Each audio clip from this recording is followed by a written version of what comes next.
प्रदेश अध्यक्ष वीवी शर्मा क्या कुछ कह रहे हैं, सीधे आपको सुनाते हैं। जनता पार्टी ऐतिहासिक बहुमत के साथ प्रचंड बहुमत से विजयश्री हासिल करेगी। 17 महीने से सैलरी नहीं मिली है वैज्ञानिकों को। ये अत्यंत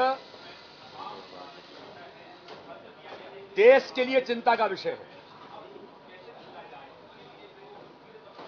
दिग्विजय सिंह जैसे व्यक्ति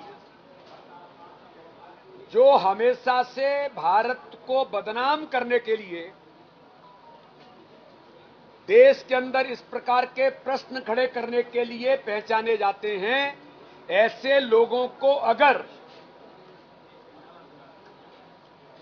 कि ये हमेशा देश का विरोध करते हैं अगर कहा जाए तो गलत नहीं है, और ऐसे लोगों को अगर देशद्रोही कहा जाए तो गलत नहीं है।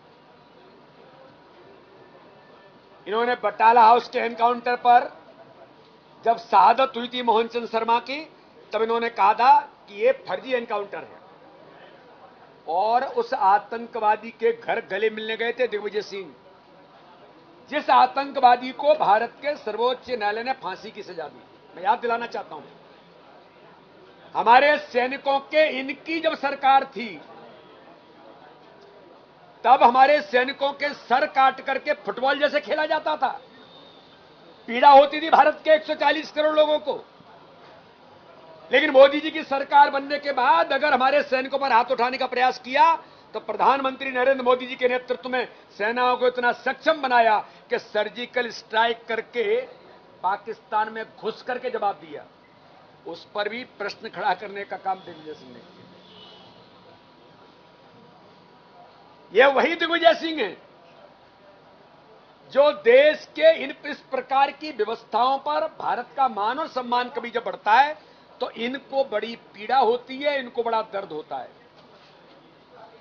वामपंथी कांग्रेसी कहलाते हैं, लेकिन कहीं न कहीं वामपंथी विचारों से प्रेरित है। ये कोरोना के महामारी के संकट में जब देश के अंदर भारत के वैक्सीन बनाने का काम भारत के प्रधानमंत्री ने राजनीतिक इतिहास में पहली बार किया, इस देश के इतिहास में स्वदेशी वैक्सीन देकर के हर लोगों को स्वदेशी वैक्सीन उपलब्ध कराई, इस पर भी प्रश्न खड़ा करने का काम दिग्विजय सिंह कर रहे थे।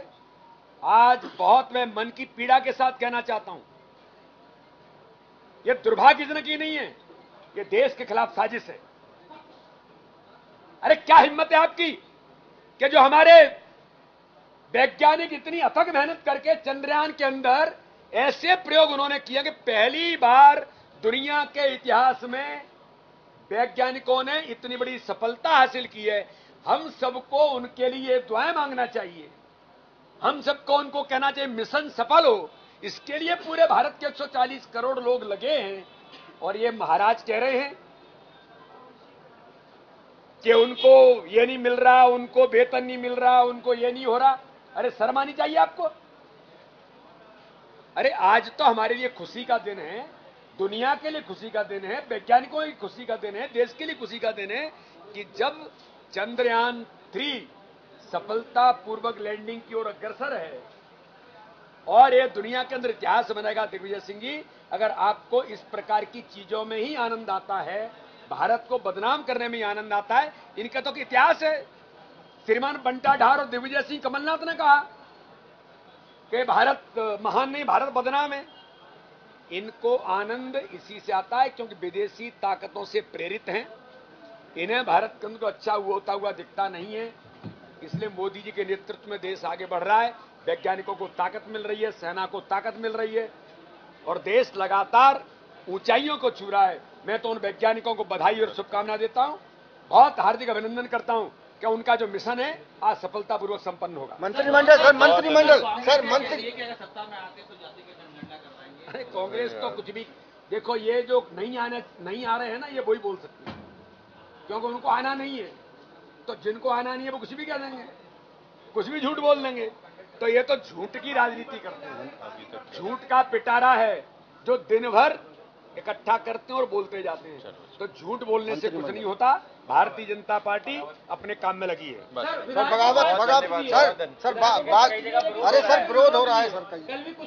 देखो मैंने कहा था, कल आए थे मेरे साथ नारेबाजी भारत माता की जय कर रहे थे, भारतीय जनता पार्टी की जय कर रहे थे, कार्यकर्ता है ना। अरे हम मनुष्य हैं जी, हम कोई ऐसे थोड़ी बड़े सब बिल्कुल आइडियल है। लेकिन अरे देखो ये मनुष्यों का संगठन है, ये चीजें होती हैं, लेकिन हमें गर्व है हमारे कार्यकर्ता पर। कार्यकर्ता अपनी बात कहता है, प्रेम से कहता है, हम सुनते हैं और वो काम में लग जाता है। चिंता मत करिए, 39 की 39 भी जीत रहे हैं और आगामी आने वाले जब घोषित होंगे तो भारतीय जनता पार्टी प्रचंड बहुमत की सरकार। बहुत धन्यवाद। मनुष्यों का संगठन